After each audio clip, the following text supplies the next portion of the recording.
the star, the scriptures, and the steps.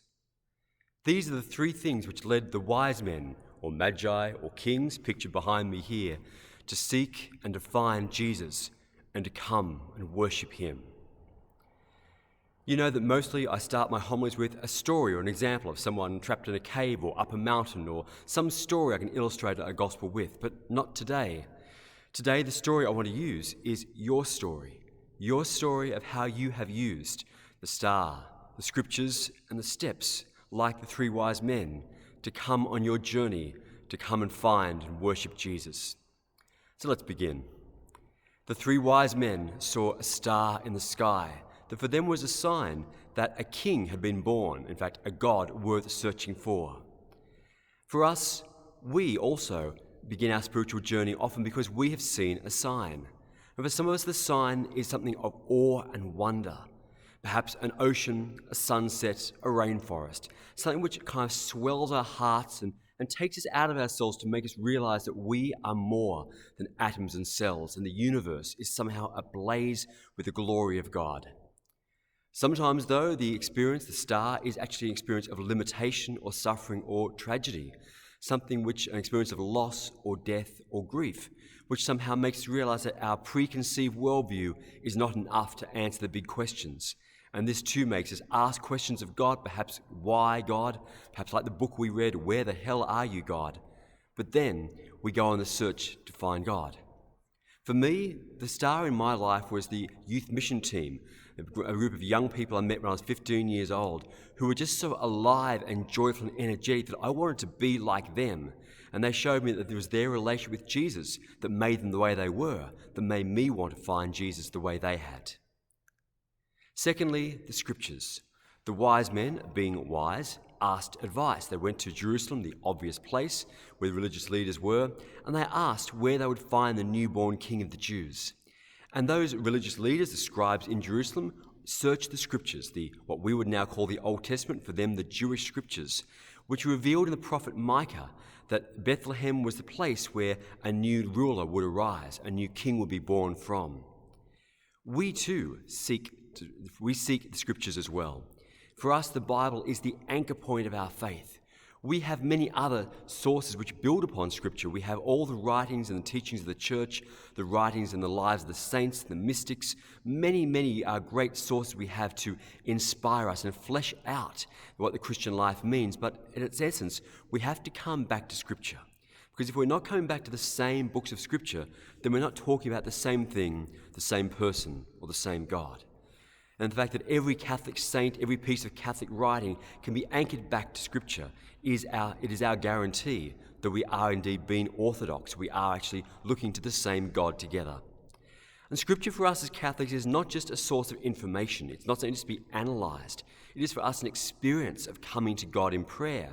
And two particular ways that we've often talked about here, which I encourage you to do, one is Lectio Divina, where we ponder the words themselves and allow the words or the phrase to kind of rise up in our minds and hearts, inspired by the Spirit. The other way is the way of Ignatian meditation or contemplation, where we use our imagination with our senses to kind of scaffold a true encounter with Jesus in the Scriptures. And both of these are wonderful ways that we actually go deeper and allow God through Scripture to speak to us personally. But then the wise men, having received the revelation from Scriptures, then made the steps. They took the steps to go to Bethlehem themselves. And there they found the newborn King, Jesus, an infant in a manger. They brought their gifts. They laid them down in homage. They came to worship him. We too have to take those steps, because we can be inspired. We can be very well informed and know our faith incredibly well. But unless we take the steps to worship Jesus, then we're back where we started from. And to worship Jesus is not just to say the right words or to sing the right songs. These can be wonderful experiences, but they're not an end in themselves. No, to worship Jesus means that we actually center ourselves upon him, and that means decentering ourselves, saying that we are not the center of the universe, we are not the center of our worldview or the center of our own concern. No, Jesus and his way and his values, gradually as we come to him, overtake our minds and hearts. So we want to do what Jesus would do. We want to think as he thinks. We want to see the world as he sees it. And that is always a radical proposition, which is vastly different to the dominant consumer individual mindset that we've all grown up in. And so it is a big decentering of ourselves to truly come and worship Jesus. But once we come to worship Jesus, we don't just stay there, because once we've found him, we search for him again and again. In fact, we go deeper and further. It's not just a once-off, it's a continual conversion of our lives towards Christ. So once we've found him, we see the signs more often. We see new signs that inspire us in new ways. We delve into Scripture again and again so that Scripture changes the way we think and feel. And then we come to worship Jesus, to convert ourselves again and again, leaving more of ourselves behind and coming more and more to Jesus. If I, in my 3 years as a priest here in Chatswood, have played some part for you in that, then I am very grateful. Perhaps I've helped you to interpret the signs in your life. Perhaps I've helped you to unpack Scripture, and I've led you in prayer or helped you understand Scripture through homilies or other ways. Perhaps I've helped you to take those steps, to give you the encouragement to make those moves in your life, or through the sacrament of reconciliation, or through prayer and counselling, help to free you from whatever might have held you back. If I've done any of those things for you, then I am really, really glad, and my 3 years here in this parish as your pastor has been worthwhile. That time comes to an end now, but I go on my journey as you do as well.